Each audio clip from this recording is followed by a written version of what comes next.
Tu connais le champ de choux? Les êtres inorganiques qu'ils ont créés pour te tromper, pour te remplacer? Les PNJ d'origine, sans âme et vides de l'amour de la source? Ils récoltent champ après champ de ces êtres. Ça expliquerait beaucoup de choses, si tu y réfléchis vraiment. Rangée après rangée de ces choses cultivées comme des récoltes, arrachées du sol, nettoyées, munies de papier, puis envoyées dans le monde pour se fondre dans la masse. Pas de vraies racines, pas de vrai passé, juste des pages blanches programmées pour agir normalement, faire les boulots, payer les impôts et ne jamais demander pourquoi. C'est pour ça que tant de gens se sentent parfaitement à l'aise dans ce système brisé. Ils ont été littéralement faits pour ça.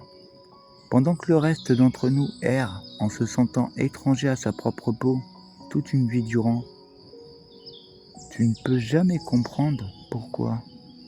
L'ambiance était franchement étrange avec la plupart des gens. Un vide qui ne portait aucune compassion, du moins pas d'une manière authentique. Certains peuvent même sembler avoir un peu d'humilité en surface. Mais ils se retourneront, agent Smith, quand le moment sera venu. C'est de ça que je parle. Il y avait des incubateurs aux expositions universelles, des bébés vivants exposés au public comme une sorte d'exposition scientifique. Des infirmières tirant des nourrissons tout droit hors de choux géants sur des vieilles cartes postales. Le film La Fée aux choux, en 1896, montrant des bébés nés dans des jardins, des fermes à bébés partout. Ce n'était pas seulement un vieux truc bizarre, c'était après la grande invasion, dans le grand nettoyage. Les humains autochtones d'origine, les véritables enfants du Très-Haut, pleins du véritable esprit et du feu, ont été pour la plupart abattus, dispersés ou exterminés, leurs villes vidées, leurs terres laissées à l'abandon. Les contrôleurs avaient besoin de corps chauds pour faire tourner un nouveau système.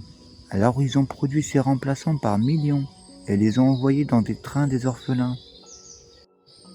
Des années 1850 aux années 1930, des millions de ces êtres inorganiques sans racines furent chargés dans des trains et envoyés à travers le monde.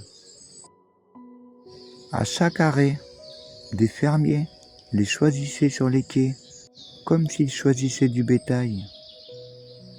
Pas de famille, pas d'histoire, pas d'aînés pour transmettre les anciennes voix. Ils les plaçaient dans des foyers qui les élevaient sur les récits officiels et les transformaient en force de travail parfaite et obéissante pour reconstruire et remplir le monde vide. Ils ont repeuplé tout cela sans que les anciennes vérités soient jamais transmises. Et ceux qui se souvenaient des vrais survivants, qui regardaient ces nouveaux enfants et savaient que quelque chose n'allait profondément pas, on les a enfermés dans ces asiles psychiatriques. Ces bâtiments majestueux à l'allure de cathédrales, avec de beaux terrains et de hautes fenêtres. De l'extérieur, ils ressemblent à des lieux de repos et de guérison. Mais à l'intérieur, toute leur technologie sacrée, rétro-conçue et utilisée contre leurs occupants, a été transformée en machine d'effacement. Ils ont déréglé chimiquement et gavé de puissants sédatifs ceux qui se souvenaient, ont embrouillé leur esprit et leur ont volé leurs mots. Ils leur ont infligé de brutaux traitements de choc qui ont brûlé les souvenirs et la personnalité, puis les lobotomies, des pics à glace enfoncés dans l'orbite de l'œil pour arracher la défiance, la créativité, les anciennes connaissances. Beaucoup n'en sont jamais sortis pareils, enfin, pour ceux qui en sont sortis. Ils font taire chaque témoin qui aurait pu désigner la nouvelle génération et dire « ce ne sont pas des nôtres ». Ainsi, la récolte pouvait grandir sans jamais rien remettre en question, sans jamais se souvenir de ce qui avait été perdu. Et ce n'est qu'une partie de l'opération qu'ils ont menée. Faire pousser les imitateurs dans des incubateurs, les expédier à travers les pays dans des trains et enterrer les dernières vraies voix dans les asiles. Tout ça pour remplacer l'esprit humain indomptable par des coquilles dociles et vides. Ils semblent avoir tous les codes de triche de la vie, comme si la lutte ne s'appliquait pas à eux. Des portes s'ouvrent et restent claquées pour toi. Les opportunités leur tombent dans les bras pendant que tu te bats pour chaque miette. Ils glissent à travers le système comme s'ils avaient été conçus sur mesure, rien que pour eux. Aucune résistance profonde, aucune guerre intérieure, pas de nuit passée à lutter avec le sens de tout ça. Regarde autour de toi. Vois-tu comment la colère leur vient facilement, mais la vraie tristesse se fait rare. Comme le désir est programmé en eux, mais pas l'amour véritable, celui qui brûlerait toute la ferme. Chez un esprit, ce genre-là est presque éteint, en pilote automatique, récitant déjà les lignes qu'on lui a servies depuis le berceau.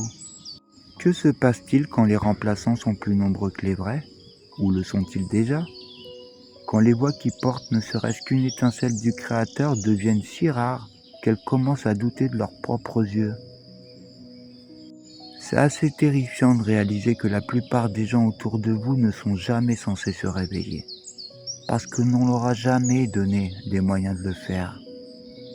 Vous souvenez-vous, ou le sentez-vous dans vos os, que vous n'étiez jamais censé être aussi isolé dans un monde plein de gens, que quelque chose dans la conception d'origine nous rendait magnétiques les uns aux autres, âme à âme, étincelle à étincelle. Vous êtes-vous déjà demandé pourquoi le système pousse si fort pour vous garder distrait, sous médicaments, à scroller et à consommer? Les êtres inorganiques ne menacent pas la ferme. Ils sont la ferme. Ils la maintiennent, ils la défendent sans même savoir pourquoi. Mais vous avez ce feu, cette question qui brûle dans votre poitrine. Vous êtes l'étincelle qu'ils jureraient avoir étouffée. Ils croyaient vous avoir peu à peu dégoûté de tous les rôles que vous deviez endosser. Ils pensaient pouvoir prédire votre vie. Mais ils n'ont pas remarqué que nous sommes le bug.